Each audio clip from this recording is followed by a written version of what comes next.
Hey, hi everyone. My name is Sumit and I welcome you all to the Civils Club. सो चलिए हम अपना जो discussion है उसे कंटिन्यू करते हैं right in the revise with me series right and अब हम लोग देखिए जो नेक्स्ट टेस्ट डिस्कस करेंगे यहाँ पे right wheat be discussing about the next topic and जो टॉपिक हम अब डिस्कस करेंगे दैट इज़ अबाउट कुछ डॉक्ट्राइंस के बारे में यहाँ पे बात करते हैं। ठीक है राइट डॉक्ट्राइंस। तो डॉक्ट्राइन ऑफ सिवरेबिलिटी क्या होता है राइट। अब सिवरेबिलिटी को आप ऐसे ले सकते हो सेपरेबिलिटी। ठीक है सेपरेबिलिटी का मतलब क्या है कि अगर ना एक पर्टिकुलर पूरा लॉ है राइट एंड उस पर्टिकुलर लॉ में एक पर्टिकुलर सेक्शन ठीक है एक particular section is late us से अगेंस्ट द फंडामेंटल राइट या एक particular section is violating the constitution then Supreme Court won't strike the entire law down but this particular part would be struck down। ठीक है यानी only only you can say declare that part of the statute as null and void that violates the constitution and not the whole law। ये कहा जाता है doctrine of severability यानी आप सेपरेबिलिटी से लिंक कर सकते हो। नेक्स्ट डॉक्ट्राइन के बारे में बात करते हैं doctrine of pith and substance. Doctrine of pith and substance basically ये कहता है कि अगर सिर्फ और सिर्फ ऑब्जेक्टिव ऑफ जो लेजिस्लेचर है ठीक है राइट अगर उस ऑब्जेक्टिव का यहाँ पे कोई कनेक्शन है कि जो आपके आप ऐसे कह सकते हो कि जो लिस्ट है ठीक है जैसे क्या है ना देखो लेजिस्लेचर एग्जीक्यूटिव और जुडिशरी ये तीन मतलब स्टेट सेंटर और आपका कंकरेंट तीन लिस्ट है। अब स्टेट लिस्ट पे स्टेट बनाएगा सेंट्रल लिस्ट पे आपका सेंटर बनाएगा बट अगर बाई चांस यहाँ पे ऐसा देखा गया कि स्टेट ने एक ना सेंट्रल लिस्ट पे कुछ बना दिया ठीक है बट अगर वहाँ कुछ ऑब्जेक्टिव इनडायरेक्टली निकल के आ रहा है ठीक है तो लॉ को स्ट्राइक डाउन नहीं किया जा सकता। ये चीज़ कहना चाहता है। ठीक है पढ़ो objective of the legislature has enough relevance to the concern legislature then it may not be declared ultra wire यानी you can say null and void even it goes beyond the jurisdiction। doctrine of pith and substance। ठीक है सिर्फ हम क्या करते हैं objective of the legislature पे ध्यान देते हैं। ठीक है तो मैं ऐसे कैसे याद रखता हूँ मैं इसको ना पिथ एंड सब्सटेंस आता है या तो सब्सटेंस एंड पिथ बोलो। ठीक है तो सॉप याद रख लो SOP SOP O objective of legislature standard operating procedure होते हैं ठीक है या फिर PSO pith and substance objective. ठीक है तो अब आप ऑब्जेक्टिव से ध्यान रख लोगे कि yes we need to see the objective of the ultimate objective of the legislature. Next बात करते हैं डॉक्ट्राइन ऑफ प्रोस्पेक्टिव रूलिंग के बारे में। तो डॉक्ट्राइन ऑफ प्रोस्पेक्टिव रूलिंग यही कहता है कि भैया कोई भी जो लॉ है ठीक है that would not be applied in a back date. ठीक है it would be coming in the effect from future only. ठीक है तो that is what is doctrine of prospective ruling. ठीक है तो तीन डॉक्ट्राइन के बारे में बात करा है डोंट वरी आगे के टेस्टों में अभी और डॉक्ट्राइंस भी आएंगे। ठीक है तो वो आपको तब हम डिस्कस करेंगे। ठीक है राइट नेक्स्ट बात करते हैं यहाँ पे क्या कि फॉरेनर ट्रिब्यूनल्स आसाम में कौन बनाएगा। ठीक है डीएम बनाएगा ये ध्यान रखने का। ठीक है right this is important DM to set up foreigner tribunals. ठीक है and this was only established in Assam. ठीक है देन आरटीआई के बारे में ध्यान रखिएगा। आरटीआई वैसे तो देखो आपको 30 दिन में आंसर मिल जाएगा बट अगर लाइव क्वेश्चन में है तो 48 आवर्स लगेंगे ये बात भी ध्यान रखना। ठीक है और अगर आरटीआई का जवाब नहीं मिलेगा तो पहली अपैलेट अथॉरिटी क्या सीधे सीआईसी पे पहुंच जाओगे नहीं पहले आप सीनियर पीआईओ पे जाओगे then you will move ahead. ठीक है ये ध्यान रखना। Then next point please note if 2 और more states make a request to the parliament to legislate on state list then only can parliament legislate. ऐसा नहीं है कि अगर सिंगल स्टेट ने रिक्वेस्ट कर दी सर प्लीज मेक इट ना not allowed. To और मोर ये चीज़ ध्यान रखना। ठीक है दिस इज वेरी इंपॉर्टेंट। ठीक है एंड नॉट यू कैन से नॉट वैलिड फॉर ठीक है not valid for single state. ठीक है राइट ऑल राइट नेक्स्ट बात करते हैं चीफ जस्टिस। ठीक है चीफ जस्टिस का यहाँ पे क्या है। ठीक है चीफ जस्टिस की ओथ किसके बारे में चीफ जस्टिस की ओथ है। ठीक है it's about the upholding the constitution.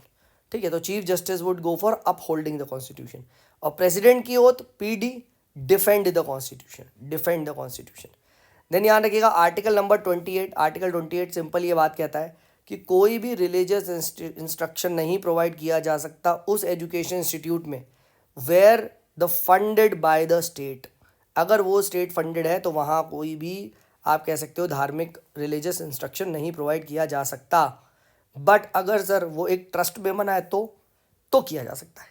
हाँ है ना अब सर मैं तो भूल गया, ये 28 आर्टिकल है, 38 29 में ये आर्टिकल भूलता हूँ, ठीक है। तो देखो यहाँ पे क्या है ना, आप समझो 27 याद है, yes sir, no taxation in the name of religion. तो टैक्स अगर 27 में लिया है तो 28 में भी कुछ ना फंड की बात की गई होगी।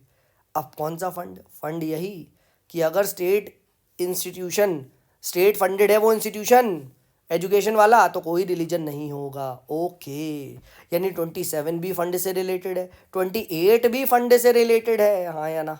बिल्कुल भाई, बिल्कुल है। ये ध्यान से समझो भाई, आर्टिकल 14 मत रिवाइज करो, आर्टिकल 28 रिवाइज करो, ये ही एग्जाम में फंसेगा, ठीक है। 14 आएगा तो फिर भी कर लोगे, 28 आएगा तो इधर उधर देखोगे, ठीक है। ये बहुत अच्छा सवाल है, दैट इज़ वाई देखो मैंने इसको स्पेशली हाईलाइट भी किया है, ठीक है, राइट, कि दिस इज समथिंग जो फंस सकता है एग्जाम में, ठीक है। एंड पीपल विल फॉरगेट, ठीक है, पीपल विल फॉरगेट, ठीक है। ऑल राइट, आगे बढ़ते, लेट्स मूव अहेड। इलेक्ट्रिसिटी किस में आती है सर? कॉन्करेंट लिस्ट में आती है, प्लीज़ नोट दिस, ठीक है। अच्छा सर, प्रिंसिपल सेक्रेटरी ऊपर होता है या कैबिनेट सेक्रेटरी ऊपर होता है in terms of you can say hierarchy या प्रेसिडेंस? तो याद रखना, principal secretary over cabinet secretary, ठीक है। Principal secretary to prime minister, ये आपकी कैबिनेट मिनिस्टर के बराबर होता है, जबकि कैबिनेट सेक्रेटरी अटॉर्नी जनरल के बराबर होता है, जो कि बिलो द कैबिनेट मिनिस्टर आता है, ठीक है। तो पीएस ओवर सीएस, ठीक है। Principal secretary to the prime ministers, ठीक है, इज यू कैन से ना मतलब हायर, ठीक है। Then governor, please note, governor क्या कर सकता है? Governor with the consent of the president can allow the use of any other official language in the high court proceeding, ठीक है। तो ये चीज़ अलाउड है, ये चीज़ अलाउड है, प्लीज़ नोट दिस, ठीक है। Then Simon commission, Simon commission क्या सर मुस्लिम लीग, हिंदू महासभा, इन्होंने भी बॉयकॉट किया था? यस सर, ये भी इन्होंने भी बॉयकॉट किया था, प्लीज़ नोट दैट, ठीक है। It was boycotted by Muslim League plus well as Hindu Mahasabha. फिर अमेंडमेंट प्रोसीजर, ठीक है, ये कहाँ से लिया है? साउथ अफ्रीकन कॉन्स्टिट्यूशन से। Election of the member of Rajya Sabha, ये भी साउथ अफ्रीकन कॉन्स्टिट्यूशन से लिया है, ठीक है। फिर बात करते हैं इक्वालिटी बिफोर द लॉ के बारे में। तो equality before the law British से लिया है हमने। 3 इसके सब पार्ट है जो याद होना चाहिए। First, there will be absence of any special privileges. Second, equal subjection of all laws, all person to ordinary laws, ठीक है। And third, no person is above law. ये इक्वालिटी बिफोर द लॉ में आता है। और equal protection of law में क्या आता है सर? ये अमेरिका से हमने लिया है। और यहाँ पे equal treatment in equal circumstances, same application of law in same circumstances, and third, like should be treated alike without any discrimination. तो ये आपका क्या आता है? ये इक्वल प्रोटेक्शन ऑफ लॉ में आता है। पता क्वेश्चन क्या पूछेगा? क्वेश्चन ये तो ना पूछेगा equal protection of the law में क्या आता है। क्वेश्चन ये पूछेगा like should be treated alike without any discrimination forms a part of what? Option A, due process of law. Option B, equal protection of law. Option C, equality before the law. And option D, let us say ये right to freedom, ठीक है। कुछ भी पूछ देगा इस तरीके से, क्या लगाओगे? ठीक है। तो equality before law and equal protection of the law के बीच में डिफरेंस, प्लीज़ मेरे भाई, प्लीज़ इसको अच्छे से देख लो, प्लीज़ कह रहा हूँ, ठीक है। वेरी वेरी इंपॉर्टेंट है, ये फंसेगा स्पेशली ये नॉन PSIR वाले तो पक्का गलत करेंगे, ठीक है। PSIR वाले तो चलो फिर भी ठीक है, दे आर लाइक थोड़े से पढ़े हैं बेसिकली, और क्या स्मार्ट क्या पढ़े हुए हैं वो लोग, उनके लिए तो बच्चा है, ठीक है, तो ये कर देंगे। बट ये हिस्ट्री वाले और ज्योग्राफी वाले they would have tough times, ठीक है। नेक्स्ट बात करते हैं चार्टर एक्ट ऑफ 1813। तो charter act of 1813 asserted the sovereignty of British crown over the companies territories in India, ठीक है। तो this is very very important, very very very very important, ठीक है। Charter act of 1813, it asserted the sovereignty of the British crown over the company territory in India. पूछ सकता है, ठीक है, ये चीज़ ध्यान रखना। आगे बढ़ते हैं, लेट्स मूव अहेड। क्या सर रिट जुरिस्डिक्शन ऑफ जो Supreme Court over fundamental right exclusive होता है? नो सर, हाई कोर्ट भी रिट्स इशू कर सकता है। Please note that territorial jurisdiction of Supreme Court under you can say sorry is wider than the high Court. Obvious सी बात है, क्योंकि Supreme Court all India writs issue कर सकता है, जबकि हाई कोर्ट ये ऐसा नहीं कर सकता, ठीक है। तो वेरी वेरी इंपॉर्टेंट, ठीक है, please note this, very very important, ठीक है। चलिए आगे बढ़ते, लेट्स मूव अहेड, ठीक है, यहाँ पे। And UPSC can serve the needs of the state on the request of state governor but with the prior approval of president। तो ये ध्यान रखना। तो UPSC चाहे तो स्टेट का भी करवा सकता है एग्जाम, ऐसा नहीं है, ठीक है, बट गवर्नर को कहना पड़ेगा और गवर्नर को प्रेसिडेंट से पूछना पड़ेगा। Then national song, national anthem adopt कब हुआ था? 2 दिन पहले, 1950, ये 26 जनवरी से 2 दिन पहले। नेशनल फ्लैग कब अडॉप्ट हुआ था? 22 जुलाई 1947। And most important, drafting committee कब बनी थी? 29 अगस्त 1947। मैंने पिछली क्लास में ड्राफ्टिंग कमेटी के मेंबर आपसे साथ डिस्कस किए थे, अब हम डिस्कस कर रहे हैं ड्राफ्टिंग कमेटी बनी कब थी। देख रहे हो? ठीक है, तो इस तरीके से हमने ये डिस्कस कर लिया, सारा डिस्कस कर लेंगे। देन क्या सर यूनाइटेड नेशन एक स्टेट की कैटेगरी में आता है अंडर आर्टिकल 12? नो सर, नहीं आता। तो अब बता दो सर, क्या एनसीईआरटी एक स्टेट है? क्या स्टेट कहलाएगा एनसीईआरटी? प्लीज़ कमेंट सेक्शन में बताओ, मुझे बताओ भाई कमेंट सेक्शन में।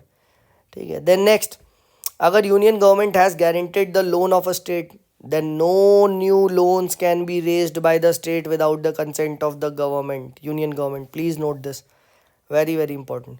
देन सरकरिया कमीशन ने इंटर स्टेट काउंसिल रिकमेंड करी थी आर्टिकल 263 में, बट डू यू नो ये फर्स्ट टाइम नहीं था। फर्स्ट टाइम एक इंटर स्टेट काउंसिल किसने बोला था? फर्स्ट एआरसी ने कहा था। Please note this, very very very very important. First time इसने नहीं बोला था। फैमिली कोड याद रखिएगा, फैमिली कोड उस जगह बनाई जाती है जहाँ पे पॉपुलेशन 1 मिलियन से ज़्यादा है उस टाउन में, तो family is 1 in a million, तो 1+, and they only have 1 right of appeal, that is high court.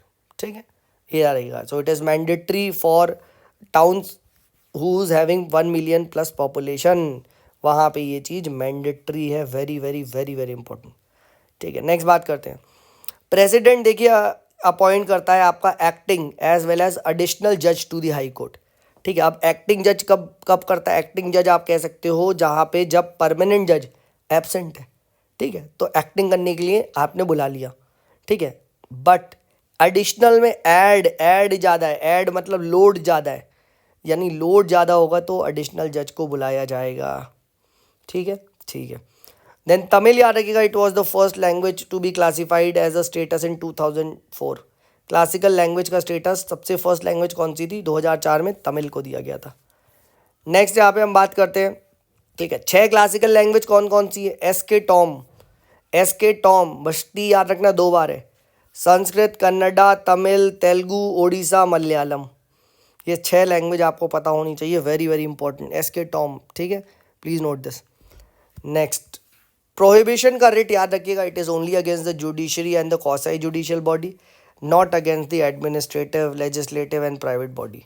और सियोचौरी का writ, CA, it is also against the administrative authority, but please note this administrative authority should be performing some kind of judicial role. यहाँ पे judicial role कुछ बनाने की ज़रूरत है, ये this is very very important. Some जो judicial role है, ठीक है, ये यहाँ पे बनाने की ज़रूरत है। ठीक है, देन बोथ रिट्स, ठीक है, both writs are not against the legislative and private body और individual. Please note this, both the writs are not against the private body. ठीक है, राइट, प्राइवेट बॉडी, इंडिविजुअल, मतलब ना प्राइवेट बॉडी के against नहीं है, ना ही लेजिस्लेचर के अगेंस्ट है। ठीक है, राइट, ये यहाँ पे सिर्फ जुडिशरी एंड क्वासी जुडिशरी पे जाता है, प्रोहिबिट एंड सर्चोरी। अब तुम मुझे बता दो, बता दो कौन सा यहाँ पे रिट एक स्टेप आगे जाके सरकार के ऑर्डर को स्क्वॉश ही नहीं करता। ठीक है, मतलब आप ऐसे कह सकते हो वो एक इनफैक्ट क्यूरेटिव रिट है, वो न्यू ऑर्डर भी वो कर सकता है जारी। अब बताओ कौन सा इसमें से रिट है? ठीक है, देन आर्टिकल 275 याद रखिएगा, स्टैट्यूटरी ग्रांट्स है which are charge upon consolidated fund of India and this is recommended by the finance commission. ठीक है, right, statutory grant please note. ठीक है, और ये दी कैसे जाती है? जो फाइनेंस कमीशन रिकमेंड करता है। 282 याद रखिएगा, डिस्क्रिशनरी ग्रांट है, कोई भी दे सकता है, इवन अगर जो वो मैटर उसके स्टेट में आता है या नहीं आता, ठीक है, उसके डोमेन में, तब भी डिस्क्रिशनरी ग्रांट दी जा सकती है। ठीक है, ठीक है। देन आर्टिकल 227 के बाद में ध्यान रखिएगा, it is the supervisory jurisdiction of high court. ठीक है, right, it talks about supervisory jurisdiction of high court over the subordinate court. ठीक है, बट प्लीज़ नोट, क्या हाई कोर्ट का सबऑर्डिनेट कोर्ट पे जो सर सुपरवाइजरी जुरिस्डिक्शन है, क्या वो मिलिट्री कोर्ट पे भी है? नहीं सर। ठीक है, right, please note, high court does not act as an appellate court और ट्रिब्यूनल इन सच जुरिस्डिक्शन। ठीक है, ये चीज़ ध्यान रखना। ठीक है, वेरी वेरी इंपॉर्टेंट है। ठीक है, मिलिट्री कोर्ट पे ये नहीं चलता, मिलिट्री कोर्ट पे बिल्कुल नहीं चलता। ठीक है, right, this is very very important. Next आगे हम बात करते हैं। ठीक है, अमेरिका याद रखिएगा, it is indestructible union of indestructible states, ठीक है। तो वहाँ ना यूनियन को इंडिस्ट्रक्ट किया जा सकता है ना स्टेट्स को, जबकि इंडिया में क्या है, इंडिया में क्या है, indestructible union of destructible state है। तो अब मुझे बता दो इंडिया और यूएस में होल्डिंग टुगेदर फेडरेशन कौन सा और कमिंग टुगेदर फेडरेशन कौन सा है, ये तुम मुझे बता दो, ठीक है। वेरी वेरी इंपॉर्टेंट है भाई, बहुत इंपॉर्टेंट है, holding together and coming together federation, ठीक है, राइट।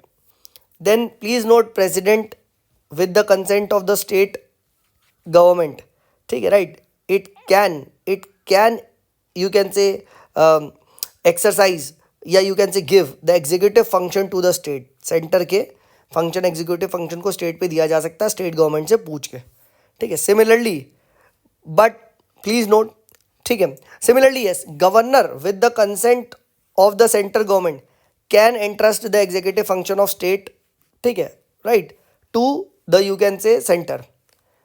प्लीज नोट, यहाँ तो कंसेंट दे दिया, बट व्हाट इफ कंसेंट नहीं देता, अगर स्टेट कंसेंट नहीं देता तो parliament without the consent of state government can give executive function to the state.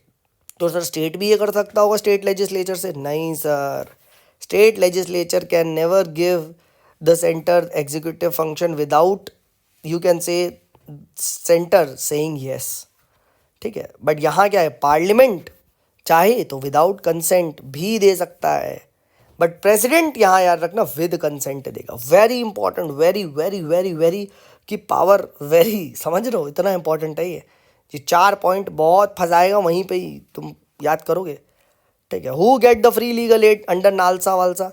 तो women, child, SC ST PWD, person under 1 lakh income, person in custody, industrial workman, और भी है, जाके देखना। बट इन लोगों को यहाँ पे फ्री लीगल एड दी जाती, जाके देखना, ये कोई बार क्वेश्चन पूछा जा चुका है। आर्टिकल 350A क्या है? So it provides for the mother tongue, mother tongue में इंस्ट्रक्शन प्रोवाइड करेगा स्टेट, ये एक डायरेक्टिव है टू द लिंग्विस्टिक माइनॉरिटीज़, ठीक है। प्राइमरी लेवल पे मदर टंग में इंस्ट्रक्शन प्रोवाइड करना है, ये ध्यान रखिएगा।